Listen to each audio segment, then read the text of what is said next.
Wait. Yep. If one more label try to stop me, it's gonna be some dreadhead niggas in your lobby. You don't want no problem with me. You don't want no problem. What's up, my people? It's your team from Ya Wey After 90 minutes. What's going on, Pete? Glad to be back. Where the fuck are we, Eddie? Wait. We got Diego and Eddie. Yeah, in an undisclosed location. So we'll tell you guys a little bit more about it. But thank you again for tuning in. I know we've been gone for it seemed like a long time. I kept getting asked, like, dude, what are you guys doing with your next episode? So, I think we're excited to have on the next guest. But again, just want a quick brief introduction of who he's going to be and how we met him. But what's it all about, D? Talk to us. It was pretty much. It was up to me to bring up the next guest, and it didn't take long for me to figure it out. I grew up with this kid, and in my eyes, he was probably one of the best football players growing up. By football, I mean soccer, obviously. And I wanted to find out what exactly happened. Having so much talent, I thought he was going to the next level for sure, but it doesn't always turn that way. Life hits Yahweh, don't say that. Life Don't say hits too you much. in so many different ways. So Don't say we're too much. excited to find out what he has for us. He has some pretty dope shit. What's I his mean, name? look, check it out now. He has us in this pretty fucking dope place. Undisclosed. His name is Isai Lemus.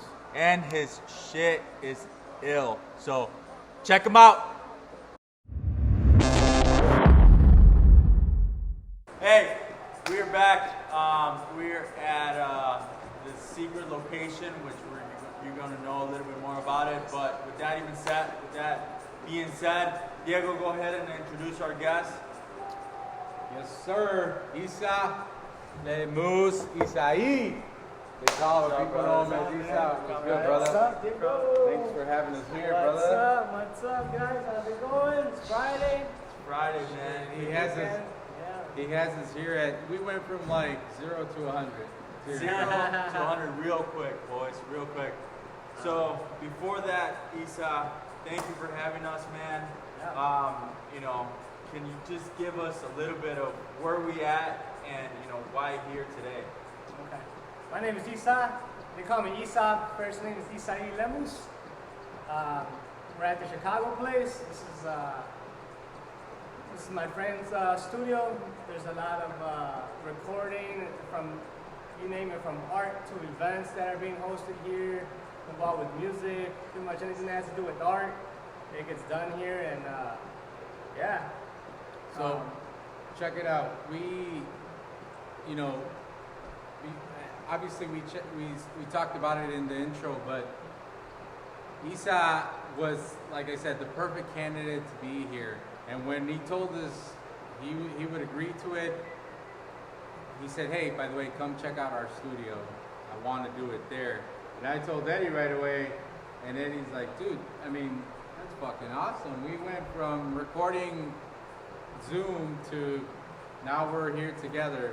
Yeah. So yeah. Trying to stay 6 inches apart from each other. I mean, Isai, you'll hear more about it, but the type of work that he does and what he's gotten involved to, he's a little bit more underground. So, he has gotten a lot of offers to do something like this. And, he's told us, he's like, dude, sometimes this is just not my cup of tea. I don't really, I do what I do. I love doing it, but, I keep it to myself. So the relationship that we have growing up kind of allowed us to have him here. So, like Eddie said, we welcome you. Thanks, brother, for having us here and doing this first and foremost, because he's like, dude, this is new to me. This whole, interviewing thing, I don't do it. So. Yeah, man. So we want to definitely, make you feel comfortable. So let's shoot the shit a little. Cool, So I guess, going forward, we want to knock you out right in the front, in the beginning with, let's see, Cristiano Ronaldo or Messi? Messi. Messi? Yes. Why? I just like being different. He's a left-footed, and he's just already a different That's good. type Hey. of human being. You know, they stand out on the pitch. You know. Yeah. Wait, man. So I think, are you left-footed? yeah, and I'm There actually you go. left-footed too. Well, aside from that, man, there's, left-footed people stick together, but left-handed in general, left-handed, left-footed people stick together. But yeah, I mean, if you put it that way, it's a different breed. Yeah, Left man. people. But yeah, we're super excited. Isai, thank you so much for allowing us to come here and hosting us in your space. You know, you opened up the doors for us. And again, like Diego mentioned, you got a really cool story. And we want to understand like what what it's all about. You think that shit turned off? Maybe. Oh, we're still going. Let's go. We didn't go anywhere. So yeah, man. So we're super excited to be here. We want to give you a little bit of a platform for you to tell us your story. But Diego, you want to give us a little bit more information about? Yeah, so I'm going to summarize it. I'm going to be here quick. Eddie came up to me. He's like, all right, we got to start working on the second episode. And he's like, how about, let's pick someone you want to do. And I was like, dude, I already have the perfect person for it. It didn't take me long to, find out it would be Isai. And the reason being is, I grew up with Isai. We never actually shared the field together, playing on the same team. He was always on the opposite end. But, growing up until high school or college or whatever, I always saw Isai as probably one of the best football players out there. And by football, I mean soccer. And I always wanted to know, like, what happened. Like, he had everything, to play in the next level. And it's life. Life fucking hits you and takes you different directions. So we wanted to hear out what exactly happened. But yeah, I told Eddie, I was like, yeah, dude, you got to get him. He has a lot of dope shit going on aside from, what happened with him with soccer. Like, we want to know what happened. And when we mentioned this to Gio, he's like, dude, fuck yeah. I mean, Isai's been, back then when we were all growing up, same generation, like, it was always Isai. I mean, yeah, obviously there was a lot of different players out there, but as far as us Hispanics, Isai and Caesar stood out.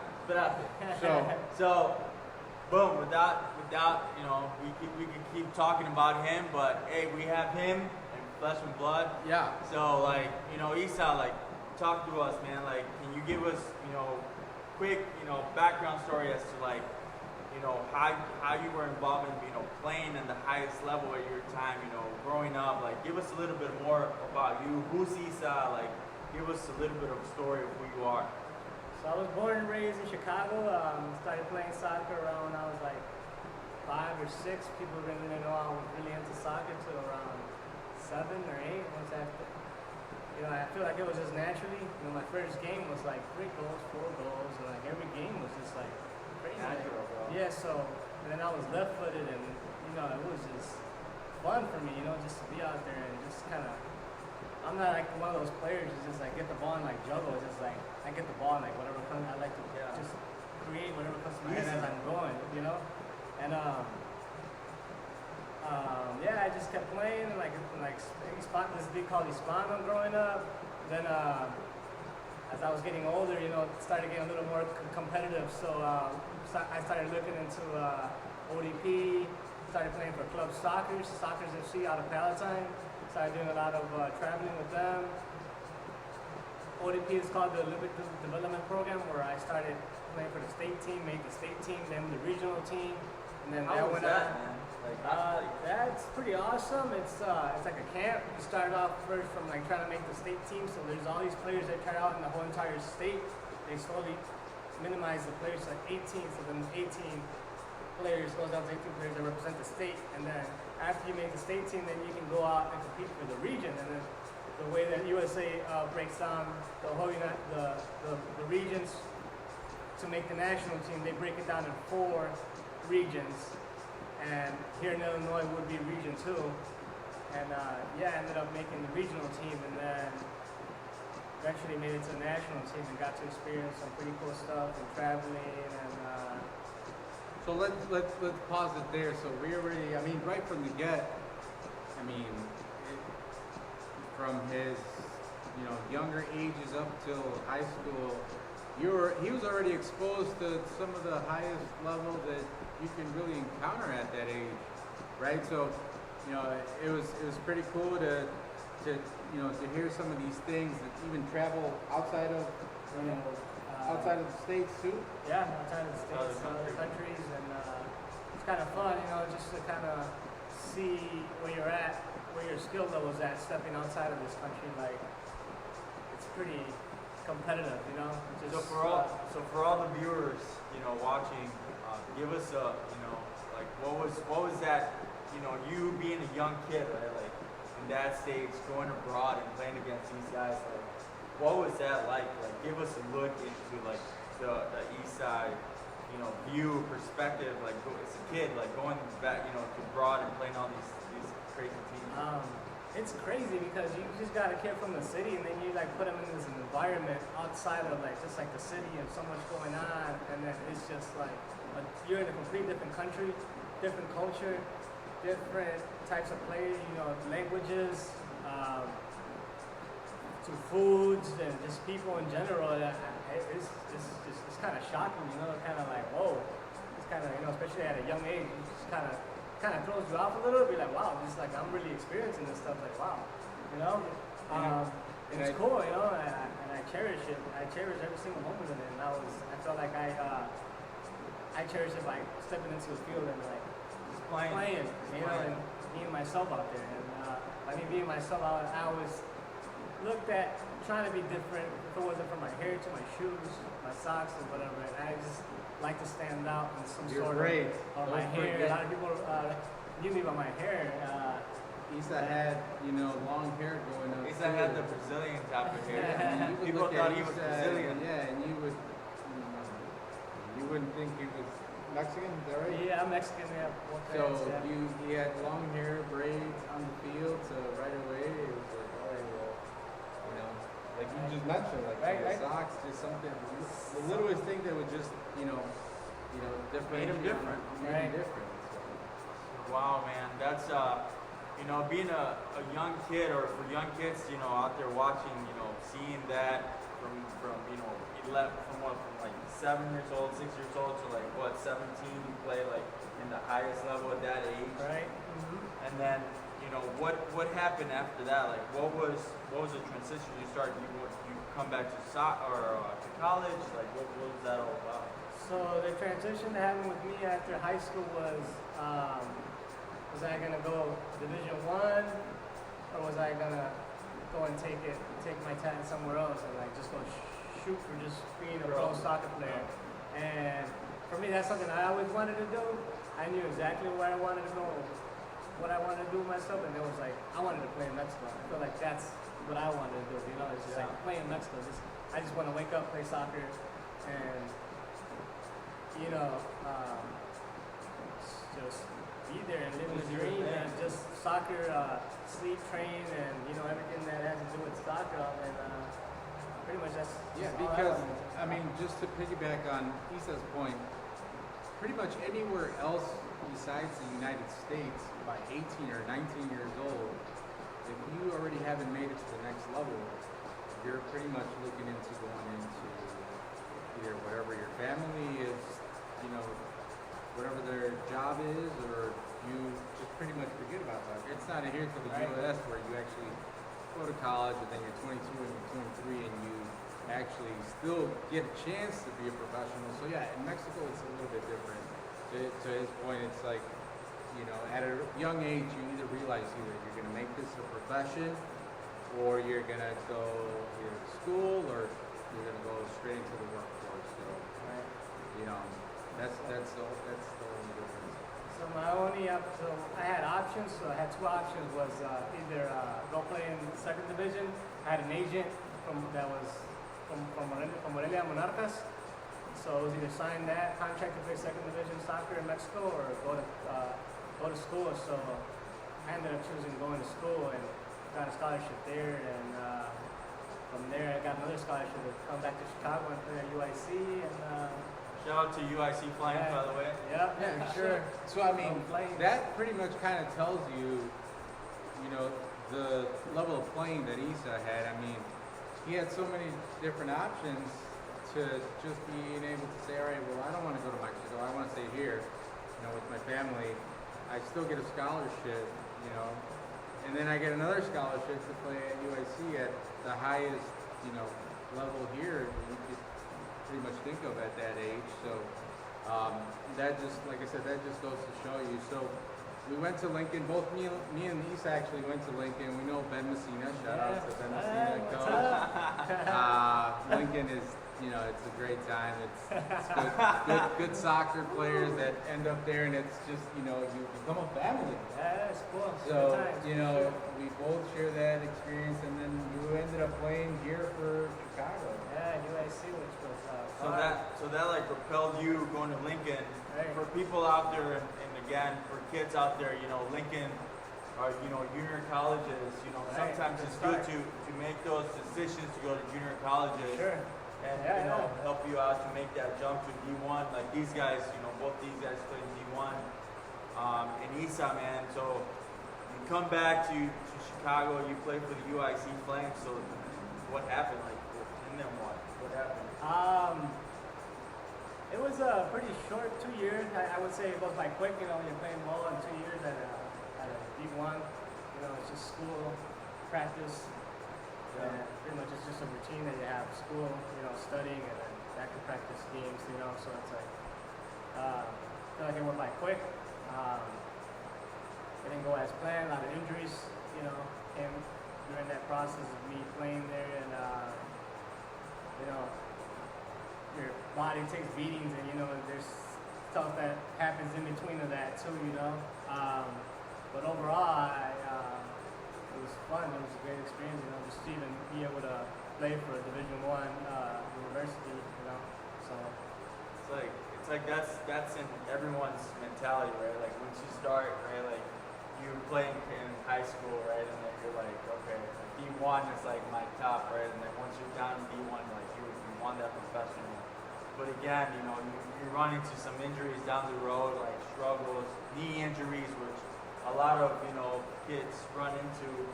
And I think that's what sort of sets you back and like kind of put you back and, Right. and then try to understand a different way of viewing life, right? yeah, for sure. And then even throughout that process of me trying to figure out where I wanted to go, I actually took like 2 to 3 years off of like just randomly playing soccer here and there, and then I found that, you know what, things didn't go as planned. I need to get to school, and you know, I kind of took off, went to college, Yeah. You started taking school taking more it serious. serious. Yeah. So, you know, I mean, to his point, it's not always, even though Isai had the skill and the technique, all the tools, sometimes it just really doesn't play out that way. You know, there's a lot of obstacles that come, you know, in your paths, but he eventually ended up figuring it out. I think when we talked to him, he mentioned about something really great that happened to him and to Lincoln, which carried on to UIC, and that was pretty much what we felt was his Ya Wey moment.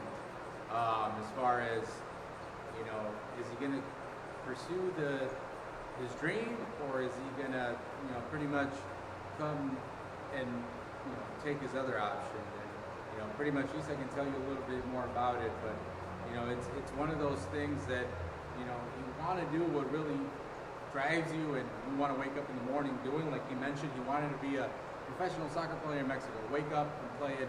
But sometimes, you know, obstacles comes like we say, and, you know, Isai will tell you more about it, which way he went instead.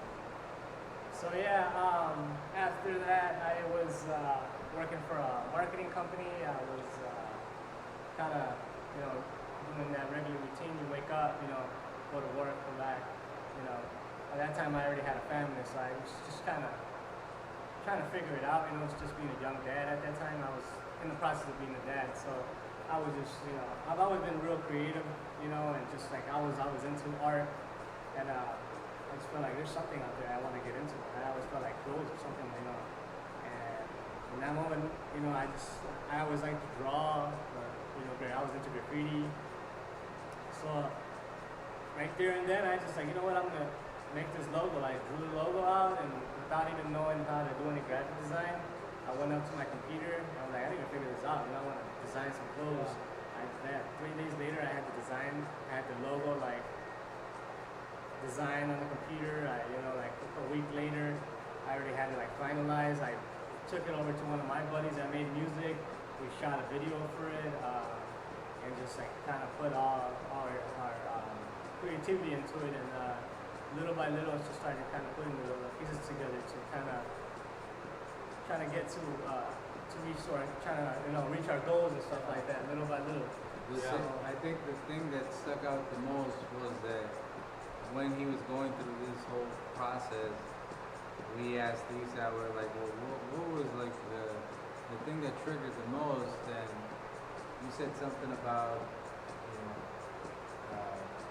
doing your own design, taking it to a bar. And yeah, so the first time I designed, I actually put the design out there, so I made 25 t-shirts, and I kind of threw an event at this bar and kind of did a raffle, and then we bought 25 t-shirts, and yeah, people got into the raffle, and people were kind of interested in the logo, like, what is that? But, you know, actually, I have the same initials as the state of Illinois, so I kind of broke it down and kind of designed the state of Illinois in my own way and broke down the letters, which lowercase and then uppercase L, and then as you can see, I'm kind of wearing the logo right now, but yeah, so we ended up selling out 25 t-shirts, and I was like, wow, this is kind of cool, you know, people were asking, once you get that shirt, by the end of that, we were all sold out, so I was like, wow, this is kind of cool, you know, so I was like, man, I feel like I need to do more, you know, so now I'm like really testing myself, like, well, people want more, like, I want more out of myself as well, so I started coming out with all these ideas, you know, and started putting it on clothes, designing clothes to working with other artists, throwing events, and just little ideas that just come into play. You know, now I'm here with these two guys right here. Thank you guys for hosting me. You know, man. Appreciate you guys. Thank you for being able to join us, man. Hence, you know, we ourselves sort of started getting crazy with our logos too, right? And we came up with a logo, but going back to you, right, is, so ill, right? So IL, right? Yeah. Which is crazy how it all works out, the initials of Illinois.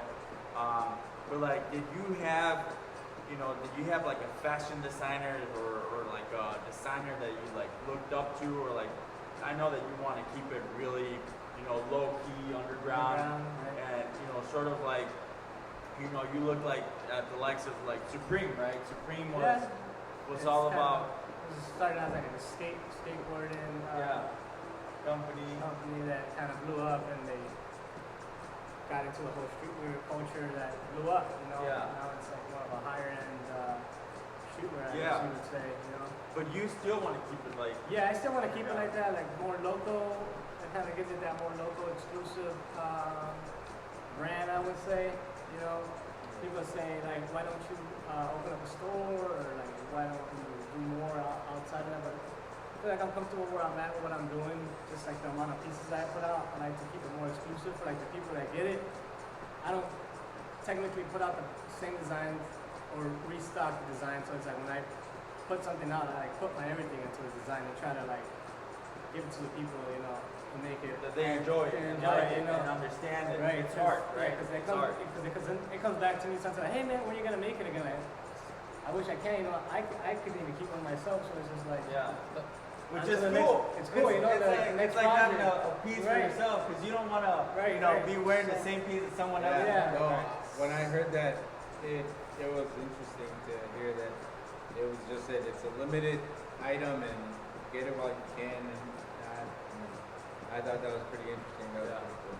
Yeah. So, when Diego brought up the idea of bringing Isai to the show, his podcast, I was like, man, hell yeah! Like his, he has a cool ass story. Meaning, some way or form, we all relate to soccer or athletes, right? Right. And for him, like soccer was sort of like propelled him to a different, different world, right? Even though he loved arts. that's how it's so weird how the world works. How like you come back to something that you never thought you were ever going to come back to, which is art. And again, like I think he's done some like cool showings here around Chicago, like he said. But I think one of the cool things was, I don't know whoever's watching, but there was an artist that did something at a show that you attended in Miami. What was it, Art Basel or? I was out just out in Art Basel for a few friends' art shows and just events that they threw out there, and yeah, it's pretty crazy just to kind of see all these creative people out there, and not only that, just the stuff that you see out there could be a little chaotic too sometimes. Like for the experience. Yeah, you were there when I was actually there when the banana with I don't know if you guys ever came across the whole canvas with the duct tape banana. That was kind of crazy to even hear about that. I thought it was a joke, I was like, wow, this is really happening. I even came across a Lamborghini later on. I was just telling these guys, the white Lamborghini, and somebody had a banana on the car with a duct tape on it in the front. I was like, wow, that's crazy. So when we grew up, and viewers that are from our generation, we connect with people later on in life. Obviously, you have conversation with, but if you never see that person ever again, the only way you can really tell anything about that person is through their social media. So when I finally reconnected with Isai after many years, got a glimpse to connect on social media. I saw everything that he had going on, and this is before Eddie came up with this crazy idea, right? And I'm like, okay, so Isai did all this, and then he got into clothing. He got, I was like, wow, that's pretty cool. But then obviously after Eddie's like, let's start doing this, in the back of my head I was like, well, Isai, we got to bring Isai in. I want to know what happened. Everything that he got going on sounds pretty fucking cool. And I mean, look where he has us now. The first time he came in here, and we'll get into that right now. This place is, aside from it being cool, I mean, it's a pretty freaking wicked spot. So, I'll let Isai tell you a little bit more about it, but the way that he kind of introduced us to it, we were like, wow, dude, thank you. So, this is called the Chicago Place. It's owned by Noé Ramirez, which is one of my good friends I went to high school with. Shout out to Noé. Yeah, he's actually a mix mastering engineer. He does a lot of recording with artists. He actually worked with Chance the Rapper during the Coloring Book and was intern during that whole process. And yeah, he's a Grammy nominated. Grammy, yeah, he's a engineer, for sure. This is his place. We actually threw our first event together here for one of my first pop-ups. I've done 2 pop-ups here. My first one was here. We made it for 150 people, sold it out at 156. Wow. And it was cool. We had music going on. We had drinks. We had live art going on by a pretty known artist by the name of Mauricio Ramirez, who was doing some live art in the back. There's a few DJs, and just like games going on, and raffles, and just a good time. A good time, man. Right. That's what it's all about. Yeah, So, if we'll obviously give you more information about the place later on. We'll obviously, we're beyond more than thankful for us to be here, but we'll give you all the information to check out the place and book your next event. Yeah, for sure. Yeah, it's always open for all types of events. Anything you can think of. Yeah, pretty much. The space is here. It's fucking. It's for nice. sure. And So now we're here, right? He talked a little bit about Isai's growing up, what he went through, his story, going to college and everything. So, tell us, what have you been working, in these past couple of months with this whole COVID? Like, what's new? Like, can you give us a little bit inside scoop into that? I was doing a lot of designing, doing a lot of working with people, trying to work with people, doing a lot of, first of all, I do everything from the designing to the photography to the running the website to just marketing and everything else that comes with it. I do it all myself, so it's kind of hard sometimes to juggle that with my regular. Yeah, day job. And then I got 2 boys. I'm married. I'm married. 2 boys. So And it's in kind the of hard. middle of buying a Yeah, house. thank you. I just closed on my house. So yeah, I have a new T-shirt coming out. I made it all different colors. You pretty much pick whatever color you want. It is going to be a limited pre-sale online only. Hopefully you guys like it. If you don't, I'm cool with that. I'm an underground guy. everyone's Keep it- taste, man. Yeah, it's not Everyone's about taste. fulfilling everybody's taste. Everybody's taste is different, and I'm totally okay with that. And yeah, if you're interested, be on the lookout. I do look forward to dropping that soon.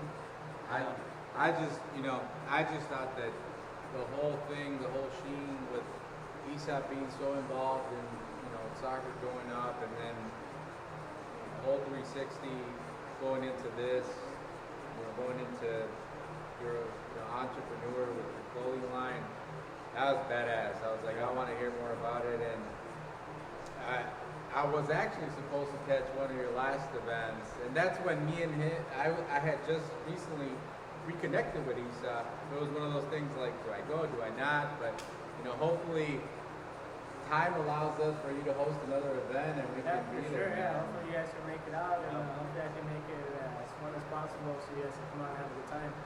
Oh, for sure, man. No. So we just, we want to, again, I think, we want to prove to the audience out there that, there's so many possibilities that you can do, right? Like, Isai, definitely one of the best talents that the Chicagoland region has ever seen in soccer. Throughout his life, he's made different decisions, and so you're always able to make different decisions, right? That's why, hence the whole Ya Wey moment, right? So Isai had a couple of Ya Wey moments, but we're blessed and we're thankful that he took the time to join us and take the time away from his family and his signing and his day-to-day job to meet up with us and talk to us a little bit more about what he's doing, what his plans are, and kind of get to know who Isai is. But I'm very thankful for you to come on the show. Thank you for being our second guest. Again, people were asking us like, hey man, are you guys done with your podcast? But yeah, man, life hits you sometimes, but Yeah, It's not easy. yeah, it's not easy, and we want to keep it real. But again, for me, I'm thankful to know Isai, and for people that are out there, please check him out. And so, one of the things that we also like to do at Ya Wey After 90 Minutes, we want to give a shout out to small businesses. So you have like a small spot location where you go to when you're come back into Chicago, or like any small spot that you'd like to give a shout out to? definitely here to Noe. I used to rent. I used to have an office space where I get all my design in the back. A lot of good artists, talented friends. Randy Marban, who made this, is a huge photographer out of Chicago. Has worked with people from Kanye to Chance to Big Sean. Worked with Adidas to you name it. He has a pretty huge resume. Mauricio, who was here before at one of my events, another artist that's really done a lot of crazy cool things, from working with Stella to Don Julio, from even me helping them do a huge mural for Stella at Logan Square, which is pretty awesome. I mean, the space itself, if once you get interested, to come check it out, speaks for itself. I mean, me and Eddie are even thinking of making this, our home to, host guys. So we're definitely in the works with Noed to make this happen. But like I said, the space is freaking awesome. You got to come check it out. And like I said, it could be anything you can pretty much think about. The guy's pretty flexible. Once again, we're thankful for him to, open our doors and for you to, give us that opportunity to be here. But like I said, we'll drop more information on the page so you can check it out. Yeah, and you said you're thinking of dropping the new. Give us just don't give us when. Just tell us like what's the time frame for the new drop. pretty much soon, like kind of be on the lookout. I'm on, 2 months? like probably even it could even be like tomorrow. It can be like Monday. So be on the lookout. On the lookout. You can where? follow my Instagram at il_Chicago, and then I also have a website. It's apparelil.com. Apparelil.com. We'll make sure to share that on the page as well too, so you can check out Issa's stuff. You know, it's legit stuff. It's great stuff. Isa, man, we couldn't thank you enough. Appreciate it. Thanks for having me. Please, everyone, please subscribe to the YouTube channel, Ya Wey After 90 Minutes. Subscribe, click on follow, like. We're at, Ya Wey After 90 Minutes on Instagram. Again, we just want to give that shout out to everyone that is, asking for what's next. Thank you for the new viewers. And we're blessed to have had Isa on as our second guest. He has a lot of dope shit coming, and make sure to follow him, check him out, give him a like on his pages. But we're going to be sharing more information with that. But Isa, thank you so much. Do you want to sign us off with something? Nothing much, man. I'm just thankful. Thanks again for having me. Yeah, make sure you hit the follow button for these guys. Now make And, sure you check out his stuff too, man. We'll make sure. Support local businesses. This cat is an entrepreneur, man. Honestly. Make sure to follow the Chicago place as well and Castle Rock. Castle Rock, shout out to Castle Rock. Thanks a lot. Thank We're you, signing Noah. out, boys. See ya. Peace. Thanks, brother. Yeah. Thank you guys for having me. Yeah.